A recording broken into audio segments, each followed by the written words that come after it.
అందరికీ నమస్కారం. నేను మీ కిరా కార్పీని. నిన్న అంబటి రాంబాబు ఉద్యమకారుడు, నిరసనకారుడు, సంఘ సంస్కర్త, నిత్యం ప్రజల్లో ఉండేవాడు, ప్రజలు మేలు కోరుకునేవాడు, ప్రజల సమస్యలపై నిరంతరం పోరాటం చేసేటువంటి తెల్లగడ్డ వ్యక్తి, కూలింగ్ అద్దాలు పెట్టుకొని ఉంటాడు. ఆయన గురించి నేను ప్రత్యేకంగా చెప్పక్కర్లేదు. ఆయన గుంటూరు జిల్లాలోని కలెక్టరేట్ దగ్గర నిన్న 4వ తారీఖు అంటే 1 year ఫినిష్ అయింది అధికారంలోకి వచ్చి కూటమి. ఆ సందర్భంగా ప్రజలు మీరు వెనుపోటు పొడిచారు అనే నేపథ్యంలో వెనుపోటు దినోత్సవం అని ర్యాలీ చేస్తూ ఉన్నాడు. అది మన ఇల్లు కాదు కదా, మన ఇంటి ముందు కాదు కదా, మన ఊరు కాదు కదా.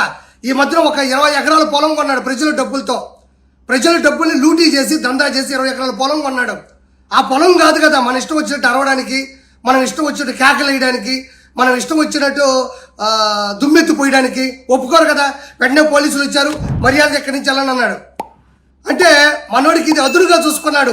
పోలీసులు ఎదురుపడితే, పోలీసుల ముందు మనం అరిస్తే, పోలీసులు బెదిరిస్తే, పోలీసుల మీద గౌ కేకలు పెడితే, ఇది ప్రజలు చూస్తూ ఉంటే అరే అంబటి రాంబాబు గారు ప్రజల మనిషి, ఆయన వాదిస్తున్నాడు, పోలీసులు అనవసరంగా ఆయన్ని తోసేస్తున్నారు, నిర్బంధిస్తున్నారు అనేటట్లు క్రియేట్ చేస్తే మనకు కూడా సింపతి వస్తుంది అని జగన్మోహన్ రెడ్డి ఎలాగో బాబాయిని చంపేస్తే సింపతి ఎలా వస్తుందో అలవాటు పడిన వ్యక్తి కదా, అదే క్రియేట్ చేద్దాం అనుకున్నాడు. కానీ జనాలకు అక్కడ ఏం జరుగుతుంది అనేది అందరి దగ్గర మొబైల్ ఉన్నాయి, అందరి దగ్గర కూడా యూట్యూబ్ ఛానల్స్ ఉన్నాయి, సోషల్ మీడియా ఉంది. అందరూ కూడా అక్కడ చూస్తున్నాగా పోలీస్ ఆఫీసర్ మీద కేకలు పెడుతున్నాడు. మామూలు కేకలు కాదవి. ఆయన మర్యాదగా ఉండు అంటే మనోడు అంబటి రాంబాబు గారు కూడా మర్యాద ఉండదు, మర్యాద ఉండదు, మర్యాద. పోలీస్ ఆఫీసర్ గారికి తెలియదు ఏంటంటే అంబటి రాంబాబు గారికి మొదటి నుంచి మర్యాద లేదు, ఆయనకి ఎప్పుడు మర్యాద ఉండదు. వైఎస్ఆర్సీపీలో నెంబర్ 1 పర్సన్ ఎవరైనా ఉన్నారంటే, అస్సలు మర్యాద లేని మనిషి ఎవరైనా ఉన్నారంటే అది అంబటి రాంబాబే. పోలీస్ ఆఫీసర్ ఏమో నీకు మర్యాద ఉండదు అంటున్నాడు. మొదటి నుంచి ఆయనకి మర్యాద లేదు, ఆయనకి మర్యాద ఉండదు. ప్రత్యేకంగా ఆయనకు మర్యాద లేదని గుర్తించాల్సిన అవసరం లేదు.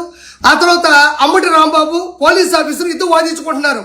ఏమనంటే నువ్వేం చేస్తావు, నువ్వేం చేస్తావు, నువ్వేం చేస్తావు, నువ్వేం చేస్తావు. పోలీస్ ఆఫీసర్ గారికి తెలియదు ఏంటంటే అంబటి రాంబాబు గారు ఏం చేస్తారో ప్రపంచం మొత్తానికి తెలుసు. 3 కెమెరాలు పెట్టి వీడియోలు చేస్తూ ఉంటాడు, ప్రపంచంలోని పెద్ద పెద్ద కేసులు వాదిస్తూ ఉంటాడు. గంట అరగంట అని చెప్పి సంచు సుకన్యాల చేత మసాజ్ చేయించుకుంటూ ఉంటాడు. పోలీస్ గారికి తెలియదు అనుకుంటే ఆయన ఏం చేస్తాడో మాకు ప్రజలందరికీ తెలుసు. ఈ 3 ఆయన చేస్తూ ఉంటాడు. ఇక్కడ ఇంతకుముందు అన్నట్టే మర్యాద ఉండదు అంటున్నారు. ఆయనకు మర్యాద లేదు అన్న విషయం బయట చెప్తే మనం నమ్మక్కర్లా. ఆయన సొంతలుడే ఎలక్షన్స్ టైంలో బయటకు వచ్చి మా మామ ఒక దొంగ డకాయిట్, మా మామని నమ్మొద్దు, మా మామ చెయ్యని ఆకృత్యాలు లేవు, దయచేసి అతనికి ఓటేయద్దు, ఓడించండి అని చెప్పి చేతులు పట్టుకొని చేతులు పైకెత్తు మొక్కాడు. ఇప్పుడు అర్థమైంది కదా ఆయనకి మర్యాద లేదు. ఇంకొకటి ఏంటంటే ఇతని గురించి ప్రత్యేకంగా చెప్పక్కర్లేదు. అసెంబ్లీ సాక్షిగా ఆడపడుచుని అవమానించినటువంటి వ్యక్తి. అదేవిధంగా పోలవరం సంబంధించినటువంటి అంటే ఇరిగేషన్ మినిస్టర్గా పనిచేస్తున్నప్పుడు కూడా ఒక ప్రెస్ వాళ్ళు అడిగినప్పుడు సార్ పోలవరం ఎంతవరకు వచ్చింది అంటే పోలవరం ఎవరికి అర్థం కాదు, ఎందుకంటే నాకు అర్థం కాలేదు కాబట్టి అని జోకులు వేసినటువంటి వ్యక్తి. నిజంగా అతనికి ఏ పరిస్థితి మీద ఎలాంటి ప్రణాళికల మీద పూర్తి అవగాహన లేనటువంటి పొలిటికల్ జోకర్ ఎవరైనా ఉన్నారు అంటే అది అంబటి రాంబాబు. ఈరోజు ఏదో బయటకు వచ్చేసి హడావుడి చేసేస్తాను, ర్యాలీలు చేసేస్తాను, పైకి పొంగిపోతేనో ఎవ్వరు ఇక్కడ పడరు. ప్రజలకి చంద్రబాబు నాయుడు గారి మీద పూర్తి నమ్మకం ఉంది. పింఛన్లు టైంకి అందుతున్నాయి, టిట్కో ఇల్లు వస్తున్నాయి, అన్నా క్యాంటీన్ల ద్వారా కడుపు నిండా అన్నం తింటున్నారు. అదేవిధంగా అన్నదాత సుఖీభావ కావచ్చు, తల్లికి వందనం కావచ్చు, అదేవిధంగా ఫ్రీ బస్సు కూడా అతి కొద్ది రోజుల్లోనే ప్రజలకు అందుబాటులోకి రాబోతా ఉంది. ప్రతి ఒక్కడి కూడా చంద్రబాబు నాయుడు గారు ఆచితూచి అడుగేస్తూ 14 లక్షల కోట్ల రూపాయలకు వడ్డీలు కడుతూ ప్రతి విషయం మీద సరైన స్పందనతో ప్రజలకి అందుబాటులో ఉంటున్నారు. కాబట్టి అంబటి రాంబాబు వచ్చి మాట్లాడినంత మాత్రాన ఏ ఇబ్బంది ఉండదు. ఇంకోటి, అంబటి రాంబాబు అనేవాడు బెస్ట్ ఫ్రెండ్, స్నేహానికి నిలువెత్తు నిదర్శనం. ఈరోజు వల్లభనేని వంశీ లోపలికి వెళ్ళాడు, కొడాలని లోపలికి వెళ్ళాడు. అక్కడ వాళ్ళకి ఒంటరిగా ఉన్నారు, దోమలు కొడుతున్నాయి.